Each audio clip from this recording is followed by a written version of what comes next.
Welcome to part 2 of this tutorial where I'll be adding materials and textures to this Cologne bottle. If you stumble upon this video, there's a part 1 where I focused on modeling. There are a lot of helpful tips and tricks in that one, so you may want to check that one out also. I decided to record this without rehearsing it, and there are 2 reasons for that. One, so that you would see my workflow, and also to when I make mistakes. Notice I said when I make mistakes, you will see what I do to fix it, what is going through my mind. All right, so maybe you may have to fast forward a few times because this will be done on the fly. I'm doing this in real time. All right, so let's get started. What is good to do is to observe, just like modeling, observe what you need for texturing or adding materials and textures. So this is a sort of bronze metal. Okay, so that's this color, and there are these bump details as well. The logo, Zaro logo, and this detail, this diamond pattern, this needs to be added as well. You do this while modeling. It will just add too many vertices. At times it's good to model details like that. But in this case, I just decided to add a bump map. All right, if you don't know what that is, well, when we reach there, I'll explain. All right, so what I have already in advance, I already have my textures ready and prepped here. It's good to do that because you don't get stuck now looking for the logo and that sort of stuff. So I went on the internet and I got the logo. I created this diamond pattern procedurally. Maybe in another video, if you want to know how I created this diamond pattern in Blender, then you could let me know in the comments and I will show you a tutorial on that. It's a little bit on the advanced side. Nevertheless, if you want to know, I will do that. If you want to know how to do that, it comes in pretty handy at times, knowing how to do things procedurally to create your own textures. All right, so I have my details there. So let me set it up now. What I will usually do, move the cursor up here until it turns across here and split this window. Hey, split this window and change this view to rendered view. Turn off the gizmos and overlays like in my first video. I also change this part here, this tab, to the shader editor, this window. And I create also another section for the UV mapping. So I just change this editor to the UV editor. All right, so I have my shader editor, UV editor. We're not using the UV editor just yet, so we could just slow it down a bit. Now is a good time to, since we already modeled it, let's create a duplicate of this. So select the collection, right click, select objects, and hover the mouse in the viewport and press Shift D so you have a duplicate. And now with the mouse over here, or anywhere, just press M, move to click on new collection and name it something like backup. All right, okay. And so now that is in a backup section. You could turn this off. All right, so anything we do here, we always have a backup. All right, so what will I do first? I will add the bronze metal and the glass to this bottom material. So let's deal with this bronze metal first, this top part.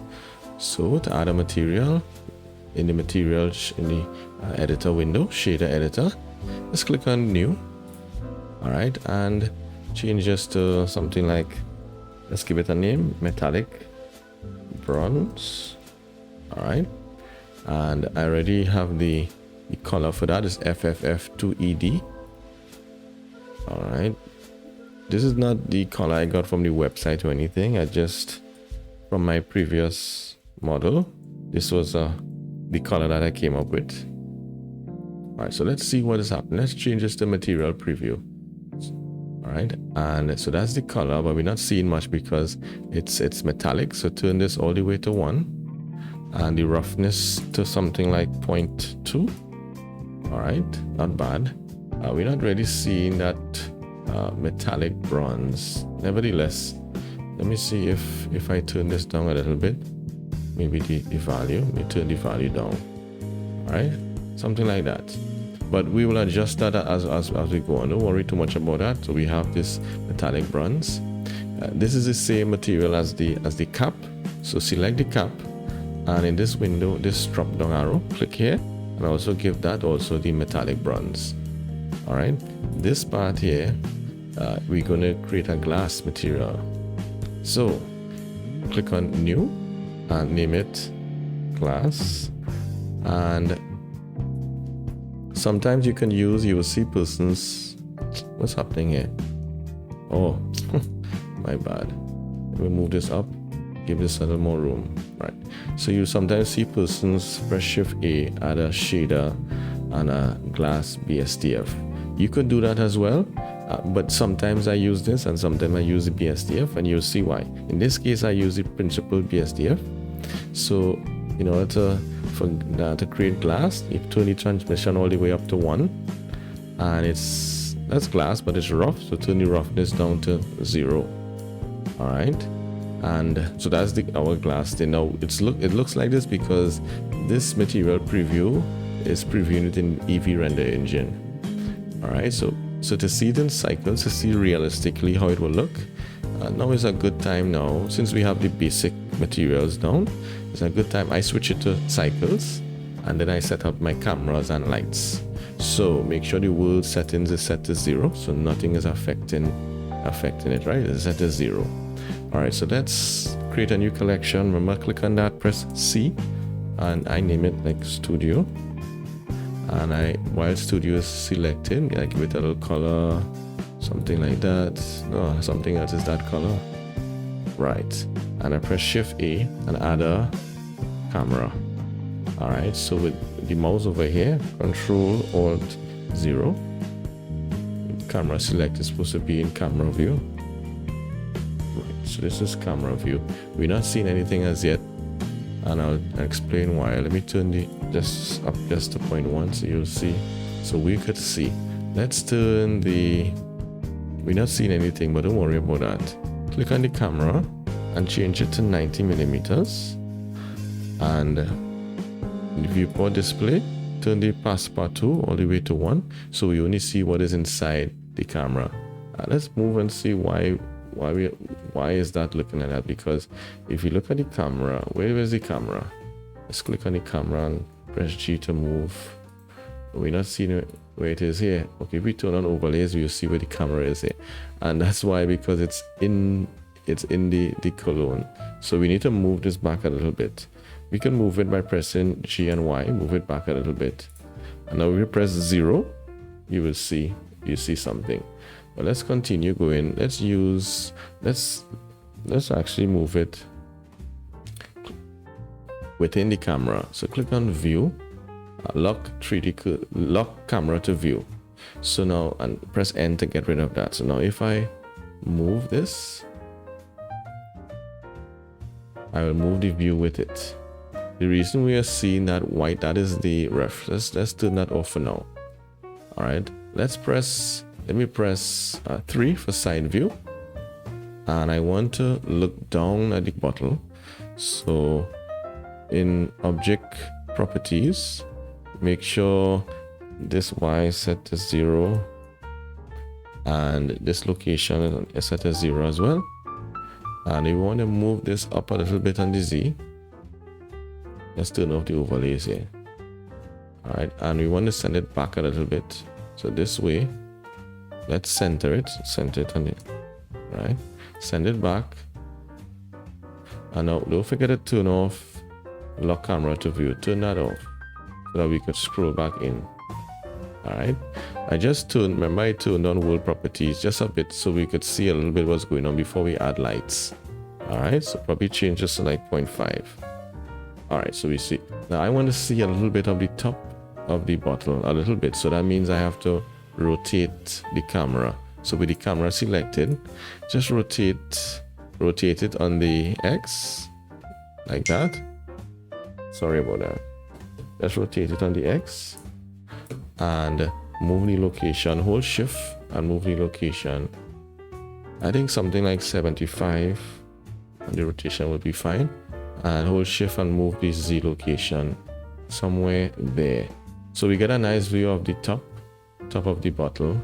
All right, with those details there. That's just a preference. All right, so let's turn this back down now, the world property back down to 0, because we have our angle. That's what we want. Turn this back down to 0, enter. All right, so press 1 for front view, and let's now add a light to the back. So because we're going to light the glass from the back, so that we could see through the glass. That's a technique that product photographers use, and let me show you how it works. So in Studio, with Studio selected, press Shift A, add a mesh plane, and tab into edit mode and just scale it a little bit on the X. So it has it's all right. We're going to rotate this. I want this to be, let me see, this is front view. Okay, so rotate it 90 degrees. And I want this to be facing the back. So let's rotate it again on the Z axis by 90 degrees. All right. So now move this back. GZ, move it back just a little bit. And press 3 is for side view, and Control 3 is for the other side. All right. So 3 for side. And if you want the other side, Control 3 for the other side. All right. So GZ to bring this down.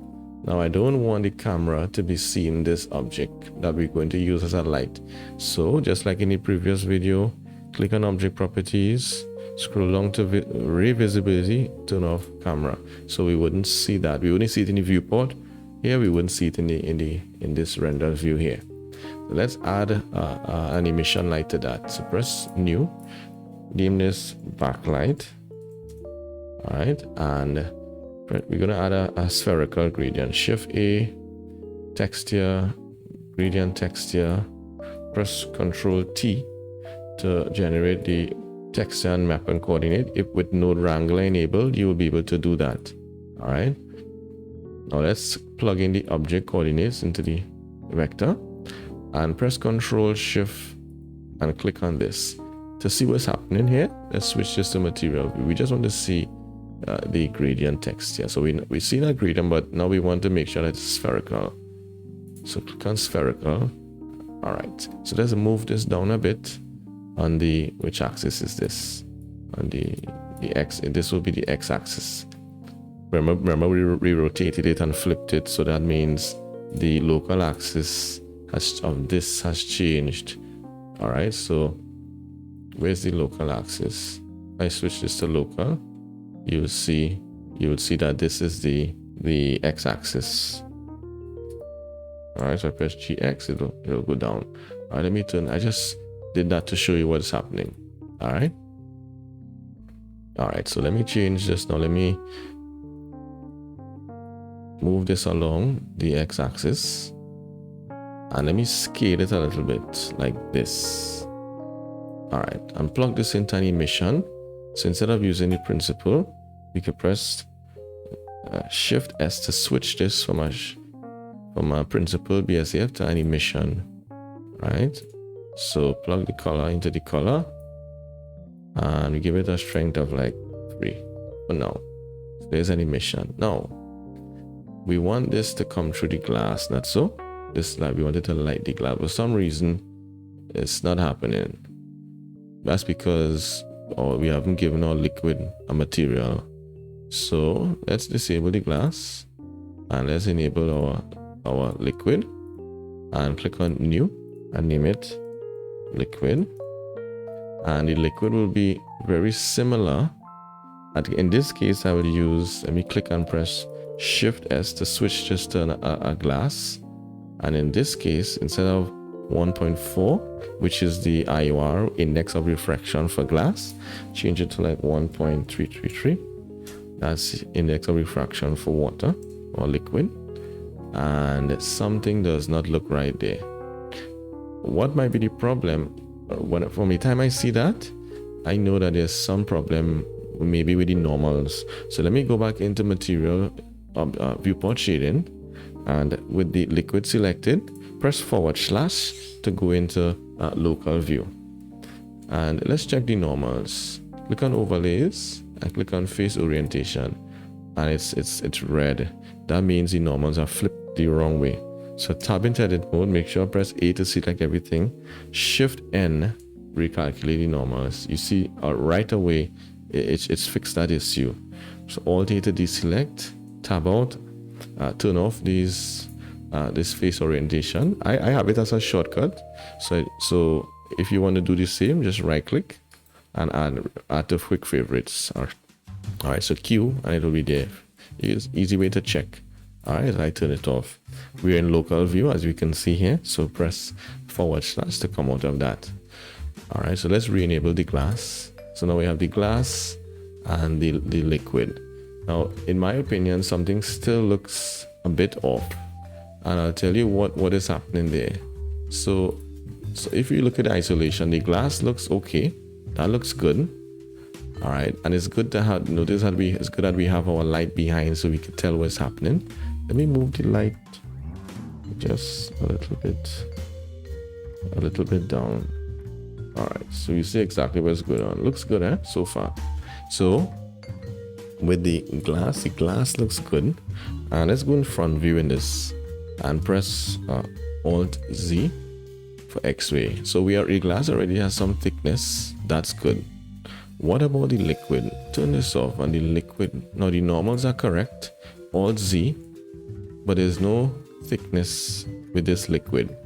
I usually do that. I think that usually helps with things looking right.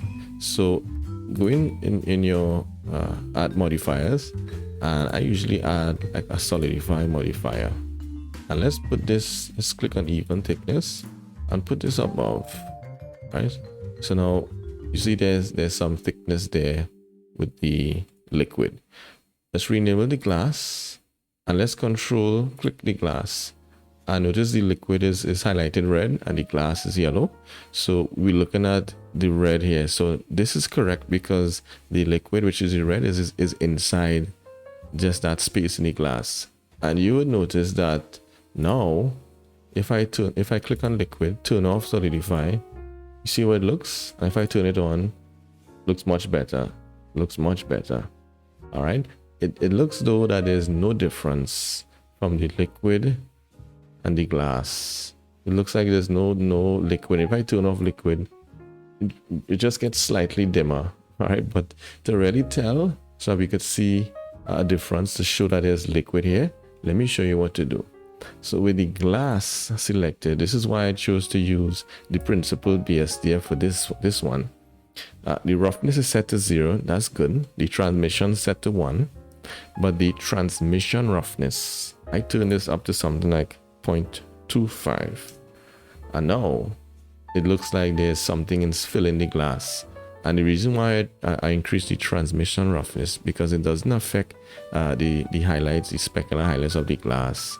And I'll show you that when let me add a light quickly here, and I'll show you what I mean. Let me just duplicate this and move this to the front a little bit quickly so you can see what's happening. So if I put this close to the glass like this, okay, and let me increase this light. All right, you know what, let me make it a separate light and increase it on its own. So that one to the back, let me turn the one to the back, leave this at 3.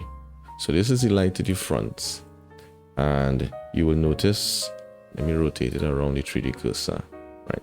So you'll notice that you've seen that sort of highlight there.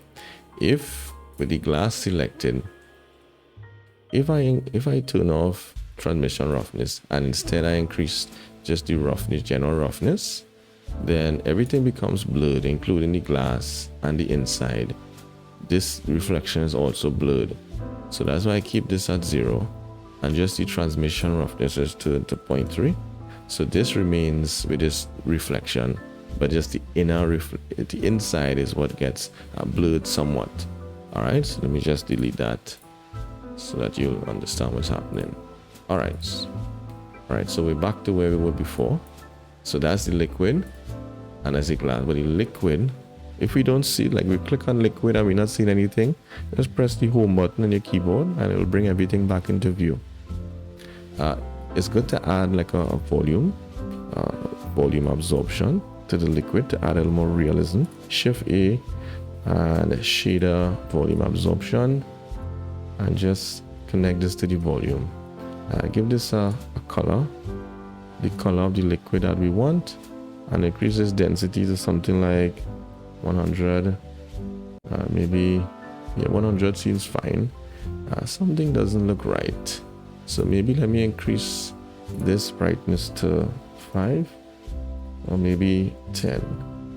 All right, and probably the glass, let me turn this transmission up. This is something like 0.2.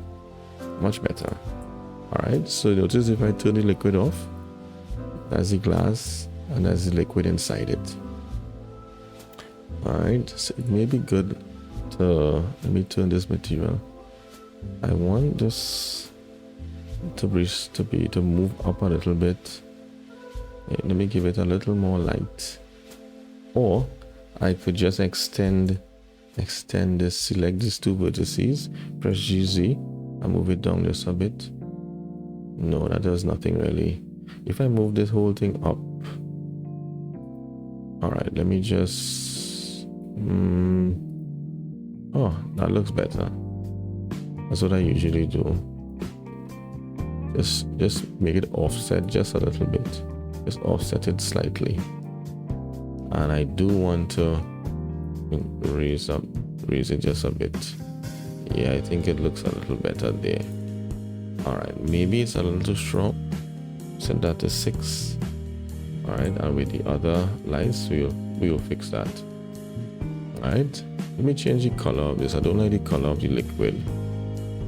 Maybe this value could be turned all the way up, and the saturation be a little down, something like that, maybe like 0.7. All right, so that's much better. If I look at this in front view, just press 1. All right, we get in some way. Press 0 for camera view. That's a little too bright, but we'll fix all those details after. All right, so let me add the other lights now. All right, so with studio selected, Shift A, mesh plane, tab into edit mode, and scale this about there, and then scale it on the X. I want some big nice lights. Press 1 for front view. Let's rotate that like this and move that along on the X-axis about there. And let me move this down. Press tab, select these two vertices and press GZ, move it down just a bit. All right, what I'm going to add is of course my favorite lights. So I could use, okay, let me create a new one. Name this gradient light 1, and of course delete this and press Shift A, template, ultimate strip box. All right, I press Shift A, input. I have it as a favorite, my texture coordinate. Plug in it, or if you can't find it, Shift A, where is it? It's input texture coordinate. All right, plug the generated into this. All right, and Control Shift click. It's not what we want. This is what we want. So let's adjust this a bit. Let's adjust the fall off first of all to begin with. Fall off. All right, and probably even just the fall off. Let me see what about this? Just the fall off. Light intensity is fine. 1 is fine for now. All right, let me duplicate this. So press 7. I can't see anything, so I usually add a solidify modifier. See, so I could see now. Add a little thickness and apply that. All right, and now with that selected, let me press Shift D, and it's the transform pivot point is set to I keep saying pivot point is set to 3D cursor. So I duplicated it, plane 2, and let's press R to rotate. All right, and oh, these are in the camera view. So let me object properties. Remember what to do. Turn off visibility of camera. Yeah. All right. So I'll have, instead of having this gap, that gap there creates that black line you see there. So I don't want that. So I press R to rotate and just move that back and close in that gap. Press Shift D again and do the same thing about just about here. All right, Shift D. All right, now this is just a quick run of how to do this, but of course you could take your time and adjust it however you like. If I change any one of these, all will change. If I don't want that to happen, for example, this one, I will select this one. I can click on this 5. It says 5 because all 5 planes are sharing the same data. So I click on this 5, and now this one has its own data. So if I adjust this, he alone changes. I could probably name this like gradient light 2, just to be sure what I'm doing. All right, and I could adjust this however I like. All right, so I could adjust this probably like here. I could probably make this one gradient 2 as well. All right, so something like that. I'm just showing you the possibilities of what you could do. All right, maybe I will switch that back to gradient light 1. All right, so we have something there, and let's change that bronze color. I don't like the color of that. Probably has to be a little darker. Yeah, something like that. That's much better. All right, so we have this front part dealt with. What about the top area that we want to see? It's pretty dark, so let's press Shift A and add area light to the top here. Press 1 for front view, Alt Z if you can, press wireframe this time if you can't see it. So there's it here. Press G, Z to move it up a little bit, and you see the light there. All right, so now if you see it, just highlight it to the front here, but we want it all in the back. So just press S to scale. It's scaling from the 3D cursor, so let's change this back to bounding box. Scale, and probably we could move this, press G, Y, moves on the Y. See that? And possibly increase the light's brightness just a bit. Maybe 2 MW. All right, milliwatts. That's what it's called, milliwatts. I think so. And maybe just a little bit again. Move it back. All right, and see how we can manipulate the lights. We could get it exactly to what we want, and probably we could adjust this to 4. Yeah. And the bigger you make these lights, the softer it gets. So maybe we want that. Maybe. All right. Looks really good so far. Control S to save. All right. Let's add those. Let me press 1 for front view again to come out of wireframe, and Alt Z. Let's re-enable our reference. All right. So you see these details here. We're going to add that now. So let me select this top part, which is this part here. All right, and Alt Z.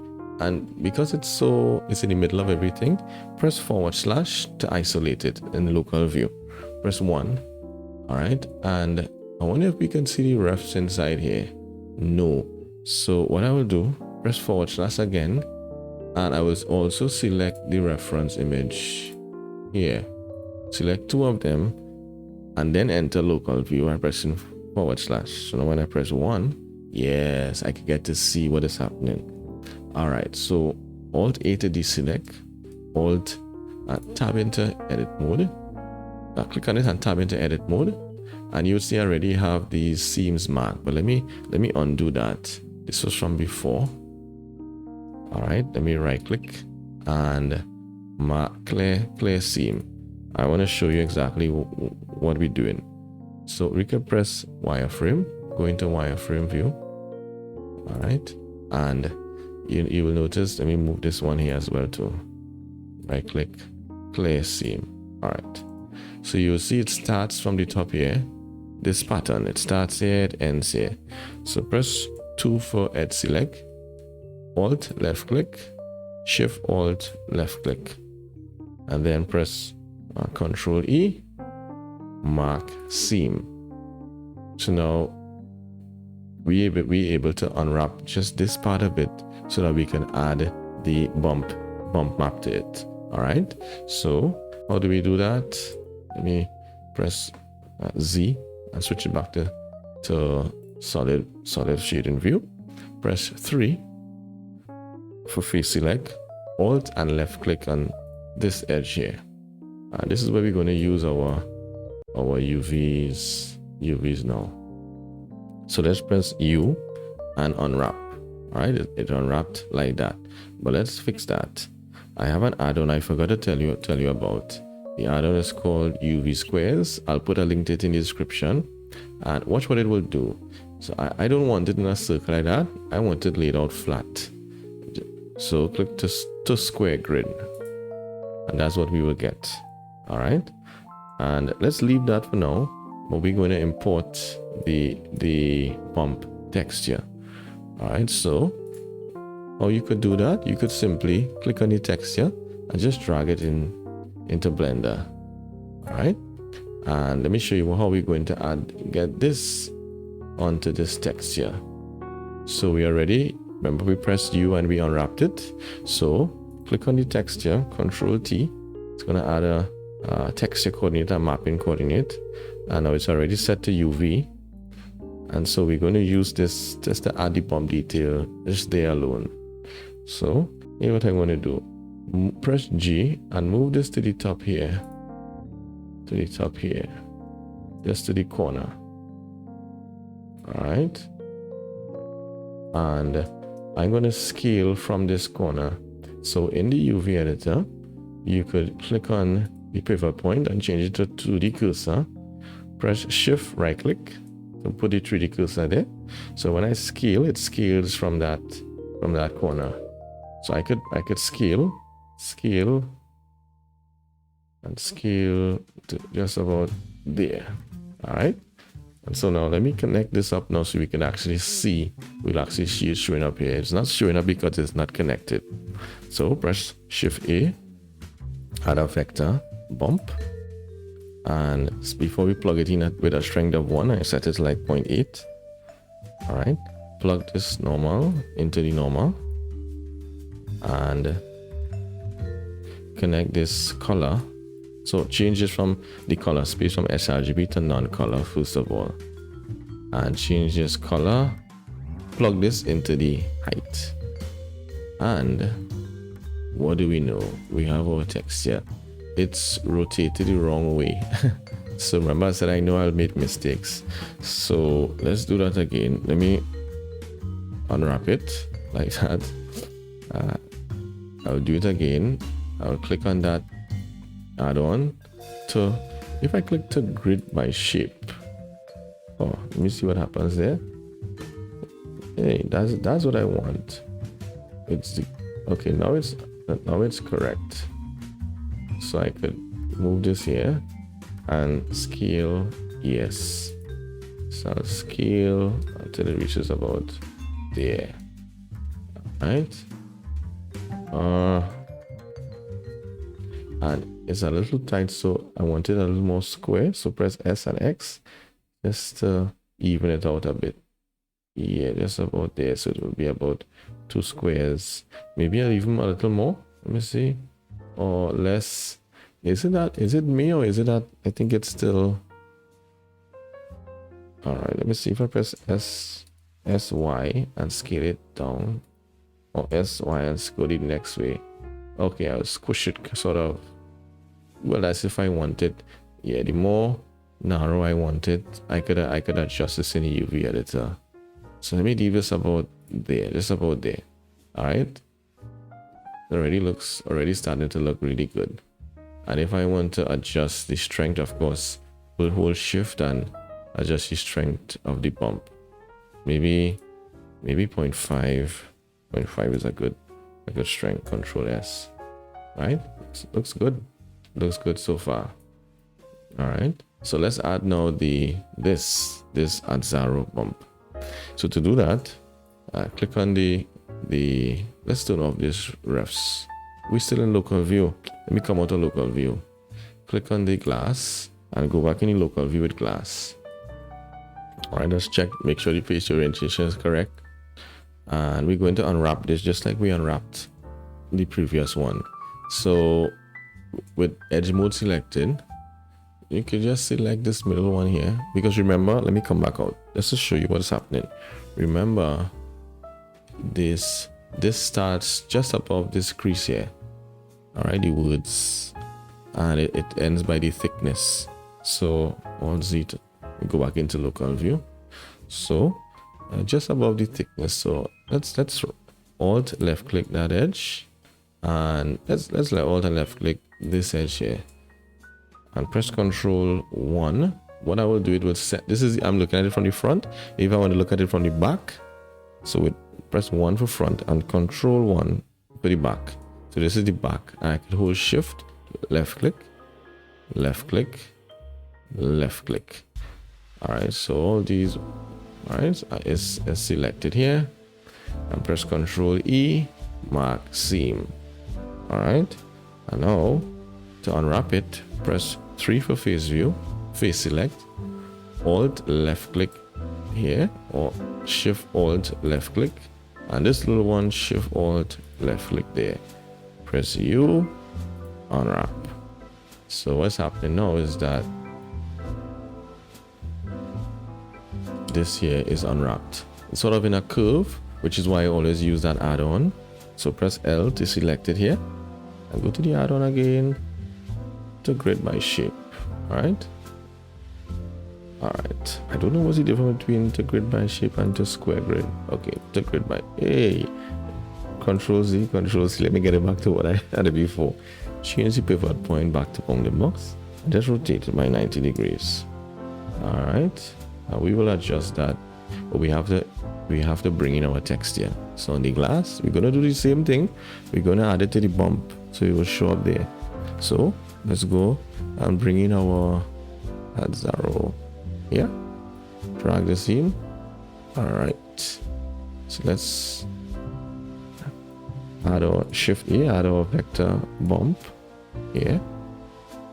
Change this to 0.8. Enter. And plug this into the normal. Plug this color into the height. All right, nothing is showing up. Just change this from sRGB to non-color. All right, don't forget Control T, bring in our mapping, and let's press Control Shift click to see what's happening. So we're not sorry, back in the camera, we're not seeing anything. Why? This is where UV editor comes in. So let's do the same thing again. Let's move this, what we UV unwrapped, that area. Press G to move it up here. Just about here. It's not to be perfect. And move it's about here. And move the 3D cursor, Shift right click, right, and change this pivot point to 2D cursor, because it's 2D in this case, right? And press S to scale. Now we see something, and scale until we reach about, you know what, about there. And let me move this down. Let me leave that there for now, but it's repeating. Let me press 1 for front view. It's repeating. Now we don't want that. Now let me press SX just to scale that, because we want it it's big, about just about there. Now we don't want it repeating like that, so click on repeat here, change it to extend. So what should happen is that I should be able to see it if I just move it around, right? I'm just move it. I press GX and move it to exactly where I want it. All right, let me see the ref again. Come out of local view. Let me do what I did before. Press tab, select the glass, and Control Shift on the image, bring 2 of them into local view so I can see what is happening. Alt Z. Alright, so it's all the way here. Alright, so let me select the glass again, and SX. Alright, first of all, GX, it starts on this side, and then SX, the scale, it ends somewhere. You know, I feel like if I'm stretching it, yeah, we don't want it stretched like that, you know. So let's actually just scale. Yeah, scale the whole thing like that, and we can always move it. GZ, we can always move it like that. All right. Come on, GY and GX now to move it like that. We can press SY to scale. No, let me not scale from the 2D cursor. Let me just bounding box scale SY, and we want it a little narrow like that. That's about that. And GY, just notice I'm pressing Y and X because this is 2D. This is in the 2D space, right? So this is the Y and this is the X. So GY to move it up and down, right? So I want to move it just down. You know what? I think that's good. Somewhere there. All right, so that's fine. So this actually see the bump affected now. This press Control Shift and click on the bump. We get something, but it's inverted. So simply click on invert and now it will push out. To see the effect on the bottle properly, Control Shift click on the glass and there it is. Let's press 0 for camera view. And I want to see this a little clearer. I believe that the light, let me come out of local view here. The light, Alt A, Alt Z to come out, tab out. The light to the back here, we could adjust. Let me press GZ. That's affecting it. Right, so maybe I could press GZ and move it down just about there. Because I still want a little light. Alright, and this is purely preferential. Is that a word? Yeah, right, exactly how you want it. All right, so you could see, of course, this is the camera angle I chose, but you could adjust the camera. I'm showing you how to add the materials and how to light it to make it look appealing. You could add it to your portfolio. Now we see a problem here because remember the cap and the top part are both sharing the same material. So this top part, we do want the bump, but this top part, the cap, we don't want that bump. So what do we do? Well, because they both share, that's why it's showing us 2. So click on this 2 and we could rename this, for example, no bump. All right, and we could simply remove this X to delete. No bump on top there. Control S. All right, so we have our bump map there, and we also have the effect here. All right, so I think this is it. You could always tweak. You could also always tweak and adjust it to suit exactly what you need. This was just to show you how to add the materials and the bump textures to your image, and to add the light as well, so it looks appealing. Alright, I hope this helped in some way. If you want to know how to model this, especially these tricky parts here, don't forget to look at the part 1 of this tutorial, right? And also, if you wanted me to show you how I created this diamond pattern procedurally, remember I mentioned it's a bit advanced, but if you want to know, just let me know in the comments below, please, and I will show you exactly how to do that. Alright, so until the next tutorial, I'll see you next time. Take care and keep creating.